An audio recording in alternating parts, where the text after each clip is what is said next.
से सरकार की यह निवेदन है और यह विनती है कि सरकार हम लोग की मांग को पूरा करे। सरकार 7,500 लगभग पोस्ट जो है क्रिएट किया हुआ है, हम लोगों की संख्या मात्र 900 के अंदर रह गई है। तो 7,500 में अगर 900 लोगों को हमको सामंजन कर देते तो फिर भी उसके पास लगभग 6,500 रिक्तियाँ रह जाएंगी। अपनी रिक्तियाँ निकालिए, आप कीजिए। नहीं तो हम यहाँ आपके माध्यम से सरकार को जो है बता देना चाहते हैं कि किसी भी सूरत में यह विज्ञप्ति जो है पूर्ण नहीं होने पाएगी। अगर हमारा सामंजन नहीं होता है तो हम लोग कोर्ट का जो है दरवाजा खटखटाएंगे, हम इसको स्टे लेंगे, यह वैकेंसी हम होने नहीं देंगे। तो हमसे सरकार से यही मांग है कि हमारे साथ सौतेला व्यवहार क्यों हो रहा है। जब सामान्य शिक्षकों की सैलरी 40 पार हो गया है, 45 पार हो गया है, तो हमारी सैलरी वही 14,000 जो 2011 से जो खट रहे थे हम लोग, वही अभी भी 14,000, जबकि महंगाई चौगुनी 5 गुनी हो गई है। जिसको हमारी बहाली हुई थी तो पेट्रोल जो मिल रहा था 50 रुपया 40 रुपया मिल रहा था, आज की डेट में 100 के पार हो गया है। हर चीज़ महंगाई हो गई है।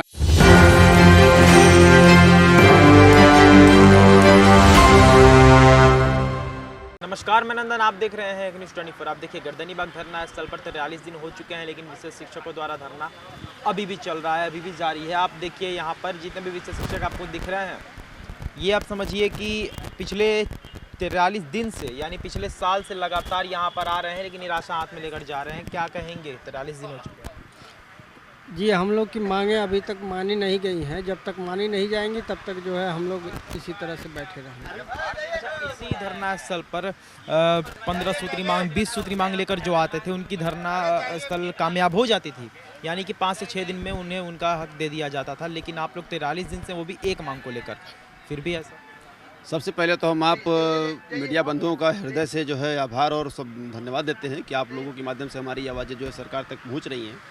बड़े ही शर्म की बात है कि सरकार हम लोगों को जो है ऐसे समाज से वंचित दिव्यांग बच्चों के विशेष शिक्षक यहाँ पे जो है बैठे हैं और आज 43 दिन से हम लोग बैठे हुए हैं और आज तक सबसे बड़ी दुर्भाग्य की बात है सरकार का कोई भी नामुमकिन यहाँ पे नहीं आया हम लोग का हालचाल लेने कि आप लोग भाई क्यों बैठे हैं, क्या मांग है।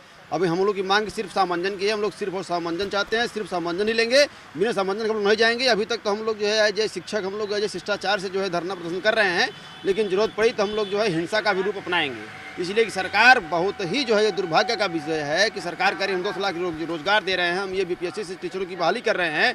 सरकार आखिर इन दिव्यांग बच्चों पर क्यों नहीं जो है ध्यान दे रही है। हम लोग 18 साल से जो है विद्यालय में जो है विशेष शिक्षकों को जो है पढ़ाने का काम कर रहे हैं, उनको समाज की मुख्य धारा से जोड़ने का काम कर रहे हैं। साथ ही साथ बिहार सरकार की जो भी शिक्षा विभाग की योजनाएं हैं हम उनको जो है क्रियान्वित करने का काम कर रहे हैं। फिर भी हम लोगों के साथ ये सौतेला व्यवहार क्यों किया जा रहा है। हम सरकार से और माननीय अपर मुख्य सचिव महोदय से यही निवेदन करते हैं कि हम लोगों को भी जो है मांग हमारी पूरी करें और आज ये 43वां दिन है और हम लोगों की धैर्य की परीक्षा नहीं ली जाए। हम लोग जो है महात्मा गांधी के मार्ग पर चलने का प्रयास कर रहे हैं, ऐसा न हो कि हमको जो है गलत रास्ते का भी हथियार जो है अख्तियार करना पड़े। इसलिए कि अब हमारा भी तो परिवार है ना, हम दिव्यांग बच्चों की 18 साल से सेवा कर रहे हैं, आखिर जो है हमारे बाल बच्चे परिवार हमारे कहाँ जाएंगे। हम लोग यहाँ पे जो भूखे मर रहे हैं, यहाँ पे जो है 2 लिट्टी चिखो खा करके हम लोग यहाँ बैठे हुए हैं। रात में हम लोग प्लेटफॉर्म पे सड़कों पर रात गुजार रहे हैं इतनी ठंडा मौसम में। और दुर्भाग्य की बात है कि सरकार जो है यहाँ पे हम लोग का हालचाल लेने के लिए फुर्सत नहीं है। कोई उसके पदाधिकारी और सरकार कोई नामुमकिन नहीं आ रहा है कि यहाँ पे आकर के जो है हम लोग का हालचाल ले कि हाँ आप लोग भाई क्या मांग है, कैसे है, क्यों नहीं हम पूरा कर रहे हैं। ये बहुत ही दुर्भाग्य की बात है और हमारे आप लोगों के माध्यम से सरकार की यह निवेदन है और यह विनती है कि सरकार हम लोग की मांग को पूरा करे। सरकार 7,500 लगभग पोस्ट जो है क्रिएट किया हुआ है, हम लोगों की संख्या मात्र 900 के अंदर रह गई है। तो 7,500 में अगर 900 लोगों को हमको सामंजन कर देते तो फिर भी उसके पास लगभग 6,500 रिक्तियाँ रह जाएंगी। अपनी रिक्तियाँ निकालिए, आप कीजिए। नहीं तो हम यहाँ आपके माध्यम से सरकार को जो है बता देना चाहते हैं कि किसी भी सूरत में यह विज्ञप्ति जो है पूर्ण नहीं होने पाएगी। अगर हमारा सामंजन नहीं होता है तो हम लोग कोर्ट का जो है दरवाजा खटखटाएंगे, हम इसको स्टे लेंगे, यह वैकेंसी हम होने नहीं देंगे। और हम हाथ जोड़ करके विनती करते हैं माननीय प्रमुख सचिव महोदय से, माननीय शिक्षा मंत्री महोदय से और माननीय मुख्यमंत्री महोदय से कि हम लोगों की मांग को पूरा करें।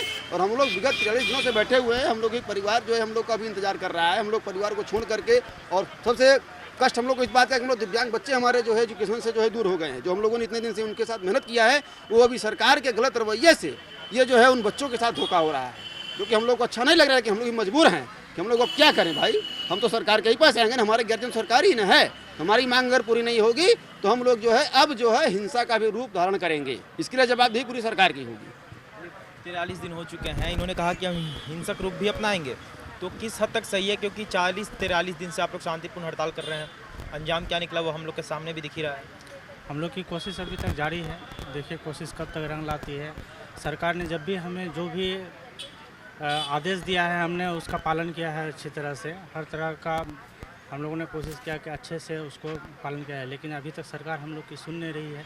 देखिए कब तक सुनती है सरकार हमारी। मैं 2011 से कार्यरत हूँ। मेरे साथी बहुत सारे साथी 2007 से 2006 से ही कार्यरत थे। जब मैं जॉब स्टार्ट किया था तो हमारी सैलरी 14,000 थी उस वक्त की सैलरी थी। अब जो समान शिक्षकों की सैलरी उस वक्त 6,000 थी। जबकि हम फिजियोथेरेपिस्ट डॉक्टर हैं, बहुत सारे ज़िले में अभी भी फिजियोथेरेपी डॉक्टर की वाली हुई, हम लोग फिजियोथेरेपी डॉक्टर हैं। एक डॉक्टर के नाते हम लोग काम कर रहे हैं और उसमें समान ये विशेष शिक्षक नहीं हुए हैं। हम लोग विकलांग बच्चों का एक्सरसाइज करते हैं और जो शिक्षक हैं वो उसको पढ़ाने का काम करते हैं। तो हमसे सरकार से यही मांग है कि हमारे साथ सौतेला व्यवहार क्यों हो रहा है। जब समान शिक्षकों की सैलरी 40 पार हो गया है, 45 पार हो गया है, तो हमारी सैलरी वही 14,000 जो 2011 से जो खट रहे थे हम लोग, वही अभी भी 14,000, जबकि महंगाई चौगुनी पाँचगुनी हो गई है। जिस वक्त हमारी बहाली हुई थी तो पेट्रोल जो मिल रहा था 50 रुपया 40 रुपया मिल रहा था, आज की डेट में 100 के पार हो गया है। हर चीज़ महंगाई हो गई है। हमारे बच्चे सही स्कूल में नहीं पढ़ पा रहे हैं।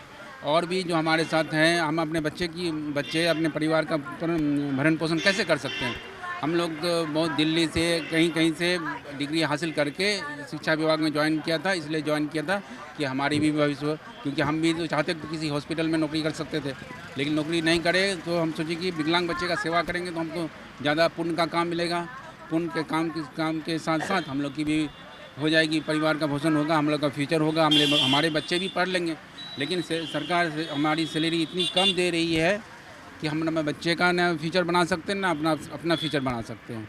यही सरकार से हमारी मांग है कि समान शिक्षकों की तरह हमारा भी सैलरी बढ़ जाए और जो नई वैकेंसी निकाली है सरकार उसमें हमारा सम्मानजन हो जाए, ताकि हमारा फ्यूचर बन सके, हमारे बच्चों के फ्यूचर बन सके। इतना ही कहीं ना कहीं हम ये कहें तो किस हद तक सही होगा या फिर गलत होगा, आप बताइए कि आंकड़े आपके कम हैं, क्या इसी वजह से आपको नज़रअंदाज किया जा रहा है? हमें तो लग रहा है कि हम लोगों की संख्या कम है, तो हो सकता है कि इसके वजह से भी वो नकारात्मक दृष्टिकोण से देख रहे होंगे। लेकिन ये कहा था कि आप विशेष शिक्षक हैं, आपको दिव्यांग का नाम दिया था उन्होंने, तब भी तो आंकड़े कम होंगे, तभी तो कुछ सोच कर दिया होगा उन्होंने तो बच्चे के नाम पर देखा कि विकलांग जब बच्चे को कहता है तो चलो एक नया नामाकरण दे दें दिव्यांग, तो केवल नामाकरण देने से थोड़ी होता है। उस बच्चे पर क्या असर है, उस बच्चे की क्या नीड्स है, आप उसको पूरा करें तब हम समझेंगे कि आपके दिव्यांगता जो नामाकरण वो सार्थक होगा। केवल नाम बदलने से काम नहीं होता है, उस बच्चे के प्रति आपकी संवेदनशीलता होनी चाहिए। वो बच्चे कैसे पढ़ते हैं, उनकी लाइफ कैसे बनानी होती है, उसके बारे में उन्होंने अभी तक नहीं सोचा कि उन बच्चों का जो भविष्य का जो निर्माण जो टीचर लोग जो समावेशी के शिक्षक लोग जो कर रहे हैं उनके प्रति उन्होंने सौतेला व्यवहार किया है। जबकि एग्जाम्पल यही है कि हम लोग समान टीचरों को भी ट्रेनिंग दिए हैं, ये कई बार, एक बार नहीं कई बार, जो सरकार भी जानती है। अब परियोजना के भी परियोजना निदेशक महोदय हुए, अच्छे जो वहाँ अधिकारी लोग बैठे हुए हैं, वो भी जानते हैं कि ये जनरल टीचर को भी प्रशिक्षण देते हैं कि दिव्यांग बच्चों को किस तरह से देखरेख किया जा सकता है, दिव्यांग बच्चों को किस तरह से पढ़ाया जा सकता है, किस तरह से प्रशिक्षण दिया जा सकता है। ये सारी चीज़ें उन लोगों के पास रिकॉर्ड है हम लोग के माध्यम के द्वारा। फिर भी वो इस तरह से जो सौतेला व्यवहार कर रहे हैं तो उनकी सोच कहीं ना कहीं गलत है। हम लोग तो अपने कार्य को कर ही रहे हैं, तो ये सौतेलापन आखिर कब तक, उसी को हम लोग मिटाने के लिए और अपनी बातों को वहाँ रखने के लिए आज हड़ताल पर हम लोग कई दिनों से 1.5 महीने से करीब बैठे हुए हैं। अब जब तक उनके नज़र में ये बात नहीं जाती है, आज जाती भी है तो वो कम से कम हम तो ये लगता है कि आभास तो है उनको, फिर भी क्यों नहीं आ रहा है, तो धैर्य की परीक्षा ले रहे होंगे। तो हम लोग भी डटे हुए हैं, हम लोग हटेंगे नहीं, और जब तक कि हम लोग का सामंजस्य नहीं हो जाता है तब तक हम लोग यहाँ से जाने वाले नहीं हैं। ऐसे कहा गया है, जैसे हमारे इसके पूर्व भी हमारे एक भाई बोले कि हिंसक का रूप धारा, जैसे देश आज़ाद भी केवल महात्मा गांधी के बचनों से नहीं हुआ, उसमें सुभाष चंद्र बोस भी बहुत बड़ी भूमिका निभाए थे। उन्होंने आखिर वजह क्या था कि आज़ाद हिंद फौज का गठन करना। यदि सही सारा चीज़ हो जाता तो सुभाष चंद्र बोस की आवश्यकता नहीं पड़ती। उन्होंने कहा था तुम मुझे खून दो मैं तुम्हें आज़ादी दूंगा, तो हमारे भी प्रदेश अध्यक्ष ने नारा लगाया कि आप हमें ताकत दो, हम समावेशी शिक्षा के लोग हड़ताल करेंगे, सरकार से हम अपना सामंजस्य लेकर रहेंगे। इसी ताकत पर हम लोग यहाँ पर बैठे हुए हैं। जिस तरह से देश की आज़ादी में भी हमारे बहुत लोग शहीद हुए, कुर्बान हुए, उसी तरह से हम यहाँ पर एक तरह से हम लोग अपना शहीद मान करके बैठे हुए हैं। कोई पहले जलियांवाला बाग में लोग बैठा था, हमने गर्दनी बाग को चुना सरकार के माध्यम से। तो वहाँ पर निहत्थे पर जनरल डायल गोली चलाई, तो कम से कम सरकार हम लोग निहत्थे पर लाठियाँ तो भी बरसा दे, लेकिन हमारे पास ताकत है तो सिर्फ कलम की ताकत है। और हम मानते हैं कि मेरी कलम की ताकत पर उनकी लाठियाँ भारी नहीं पड़ेगी। यदि लाठियाँ भारी पड़ेगी तो हमारी कलम की ताकत उन्हें दिखाएगी कि आखिर इन बच्चों का भविष्य क्या है। आप देख सकते हैं गर्दनीबाग धरना स्थल पर 43 दिन हो चुके हैं, लेकिन विशेष शिक्षक अभी भी धरना दे रहे हैं। आपको बता देते हैं कि बीते 40-45 दिनों से लगातार हर रोज़ हम यहाँ पर आते हैं, लेकिन हमें निराशा ही देखने को मिलती है विशेष शिक्षक के चेहरे पर। कारण क्या है वो जाने के पाठक जी, कारण क्या है वो जाने मुख्यमंत्री नीतीश कुमार जी, कारण क्या है वो जाने तेजस्वी यादव जी, कारण क्या है वो जाने शिक्षा मंत्री जी। कि 43 दिन हो चुके हैं, लेकिन अभी तक विशेष शिक्षक यहीं पर एक मांग को लेकर डटे हुए हैं।